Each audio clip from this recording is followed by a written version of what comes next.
looks crazy. I have a beer. Let's do this. What's up, nerds? Welcome back to my channel. My name's Maddie. If you're new here, hope your day is going well. Today we're gonna do a recent reads video because I haven't really done one of these in a minute. I think the last one I did was for my January and December wrap-ups, and this one's gonna be February and March. I honestly don't really know how many books I read because I didn't count, but we're just gonna dive into the things that I've read that I haven't told you guys about because I haven't been reading, much less making videos, but I've been doing a little bit better, so let's do this. So the first thing I want to tell you guys about is The Secret History by Donna Tartt. I read this a minute ago and did not like it. I have seen people talking about this book for the entire time I've been on BookTube. I think I tried to read it for like one BookTubeathon, but it's like 600-ish pages plus, and it's slow as fuck. This is about a very pretentious group of college students in a undetermined time period in like a New England college, and there's something shady that they've done that you know that they've done to one of their classmates, and it kind of felt like it was like How to Get Away with Murder, but boring, and it was just so pretentious. I didn't care about any of the characters, and I just feel like the book was like saying to you, if you didn't enjoy it, you didn't get it, and I just wasn't in the camp that got it. I kind of thought about doing a review on it just because it was so very wordy and just I couldn't understand what was going on, but I just didn't end up getting around for that. But yeah, so that was a thing that I did not like. I think I rated that 1 star. Moving on. We have a Funko Pop casualty. And then I read The Obelisk by N.K. Jemisin. I actually finished this series this year. I love these books. I don't really remember anything about my review of them. I gave both of them 4 stars, I want to say. I think I gave the first one, the 5th season, 5 stars. I'm very, very excited to read more of the N.K. Jemisin's work just because I really like the way that she crafts worlds and how she writes and how she creates tension. I really enjoyed this, and I really liked the wrap-up of this whole series. And for a higher fantasy series, I really thoroughly enjoyed this. I should probably tell you what it's about. This series is about a post-apocalyptic world where people have the ability to create seismic activity, and it's got all these different classes, and the way that the characters are written are really interesting, and I really enjoyed it. And there is second person narrative in some of it, and I really enjoyed that. Some people don't, but I really thoroughly enjoyed it. And moving on to a book that I did do a review on, we have Docile by K.M. Sparza. This was one of those books that just took me by surprise. I knew I was going to love it. I had a feeling that this was going to be something that I really enjoyed, because the way that this is blurbed is basically there is a close to us future where the debt crisis has gotten out of control, and you can sell yourself as a docile and basically go under the effects of this drug and not remember anything that happened to you, and you're basically a sex slave. I go way more in depth into this book in my review. I feel like people are expecting things from this book and they didn't get them. So if you want to watch my review, I highly recommend it. I had fun making that, and I really enjoyed this book and can't wait to see what more this author does. And then I picked up a just little romance book called The Romance Book Club by Lisa K. Adams. I ended up giving this like 3 stars, maybe like 2.5 in all honesty. This was about a pro baseball player whose wife and him have become estranged because he found out that she had been faking all of her orgasms since they got married. And his friends include him in a already existing book club where they read romances to woo their wives, which it sounded like an interesting concept, but it did feel a little bit like underhanded relationship manipulation at times, and there was a lot of soapboxing from characters that like I wouldn't really expect to talk like that. Like, people don't just randomly talk about feminism as if they're in a women's studies class, and there was a lot of that in this book, like really early on, from characters that you would not expect to talk like that unless there was a kind of setup for why, and there really is no setup. This book club already exists, and then his friends are like, by the way, we've been doing a book club, we just haven't told you. And I just felt like that was a little weird. And rightfully so, things kind of come out of that. But it was fun, and I hope to read a little bit more romance over the course of the next month, because I know that even if I'm not like wildly impressed, they're a good time, and I might as well just, spend more time reading, because, we have more time on our hands right now. And then, I read this bitch, Crescent City, or as you should call it, House of Earth and Blood, which I don't call it that because I don't even know what House of Earth and Blood are, and I read this whole thing. I have a rant review on this book. It's by Sarah J. Maas, if you somehow don't know. I didn't like it. I gave it 1 star, and I have enjoyed her other works before. This was not my cup of tea. I highly doubt that I will read on in this series because this bitch was so hard to read and get through, and I wasn't having a good time, and it just was not fun for me. And I know a lot of people had lots of fun reading it, but it was just not my thing. Sorry, not sorry. Let's be real. And another kind of unpopular opinion, so to speak, is my opinions on Chain of Gold by Cassandra Clare. So I got both of these arcs from RC My Love. He sent these to me and I absolutely appreciate him so much. He will be linked down below. I read this book actually while I was reading Crescent City. I kind of kept having to put Crescent City down and read some of this to like give myself a break. And I feel like that may have done this book a little bit of a disservice, mostly because this is a newest installment in the Shadowhunter world. This follows the Infernal Devices, the children of the Infernal Devices, so to speak, and I just could not follow the characters in this book, like at all. I got so confused, and I was still confused about who everybody was and who everybody was related to at the end of the book, and I wasn't connected to anybody, mostly because I felt like a couple of the people were being very, very stupid, and it just may be that I'm like just not gelling with the way that this particular book series is going to be crafted, but I'm hoping that with further installments I will enjoy it.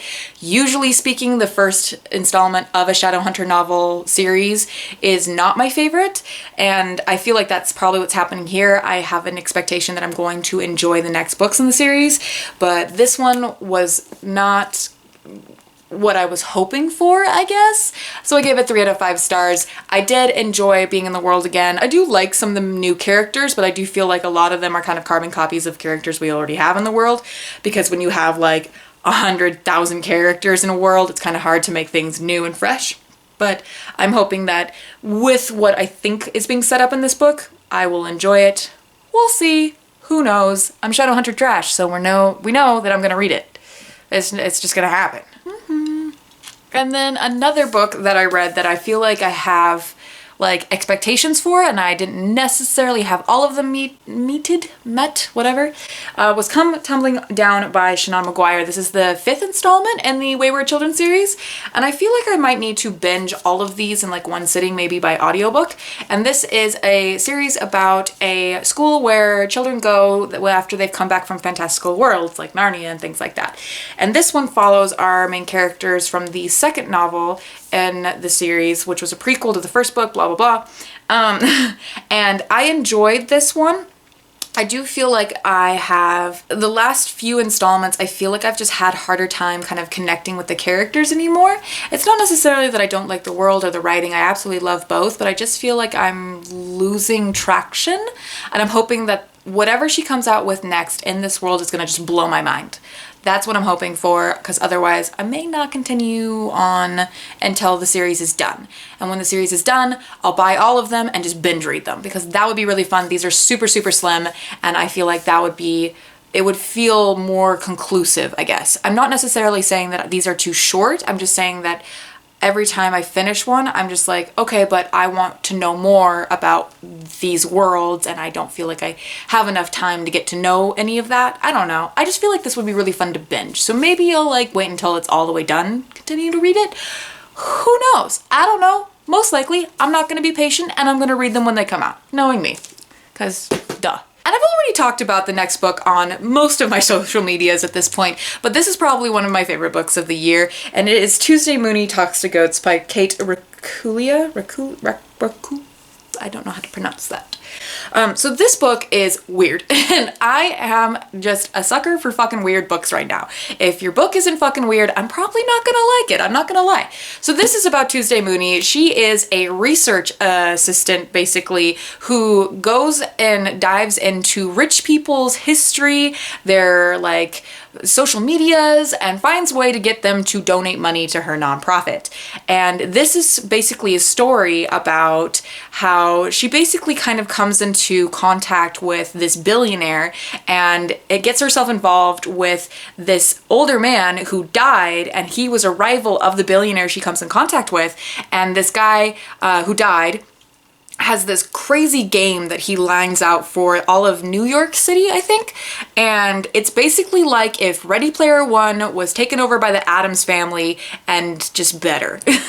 Personally, I never even read Ready Player One. I just don't have any interest in it. I'm probably being a dick by saying that, but this is basically that concept. It's a game, and she and a group of friends have to find basically a way to discover the secrets that this man left behind and the secrets that the billionaire family have with him and kind of about him. And it's just really good, and I really enjoyed it, and I was crying like 50 pages into this book, and it was just so good. I just want a lot more people to read it. It's weird, but I really enjoyed it, so you should read it. And yeah, I have a library copy right now because all the libraries are closed, and I want my own copy. I also reread in March The Seven Husbands of Evelyn Hugo by Taylor Jenkins Reid. This was supposed to be our book club pick of the month in February, but we never got around to it. And then I didn't really do a live show for it in March, but well, you know, things have been a little bit messy. This is one of those books in BookTube that I'm like, I would be genuinely surprised if you haven't heard of. This is about Evelyn Hugo, and there is a journalist who has been tasked to write her memoir, and you find out some things about Evelyn's life. She was a 1950s starlet, and if you like Hollywood glam and kind of historical like novelizations, I would highly recommend this. It's so good. It just makes my little bisexual heart so happy, and I just really recommend it. So yeah. We ended up reading 2 graphic novels at the end of March. I read Fence Volume 3. I forgot this was a thing, and so I hadn't read it yet, and I love this series so much, but it's such a slow burn. This is about a couple of kids that go to this private school, and they're all like apparently on fencing team or something, and they all have to audition. Audition's the wrong word. Try out, is that right? I don't know.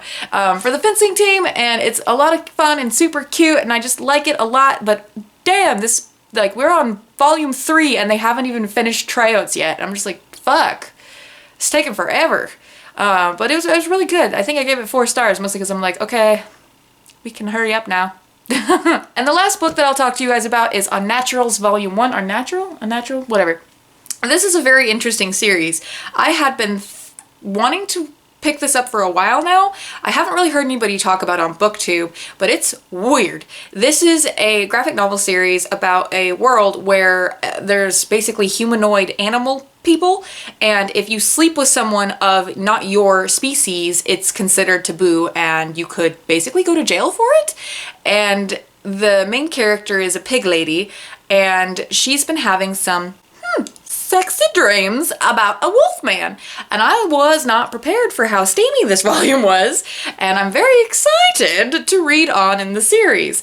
So if you are not aware of this series, please know that it made me a little uncomfortable because I am not into furry stuff, but it was a thing, and it was interesting. I actually did really like the main storyline that seems to be building, and I've already started the 2nd volume, and I'm interested to see where it goes. It was just interesting, to say the least. I'm gonna say interesting again. So those were the books that I read over the last couple of months. I don't know if the recent reads thing is gonna be a thing. I have a plan that I will hopefully read a lot more now that I work from home, and hopefully that will be a thing. And I plan on doing Owls and the Reading Rush in April, so watch out for that content. Yeah, I'm gonna go now, guys. Like, subscribe, all the good stuff. Bye!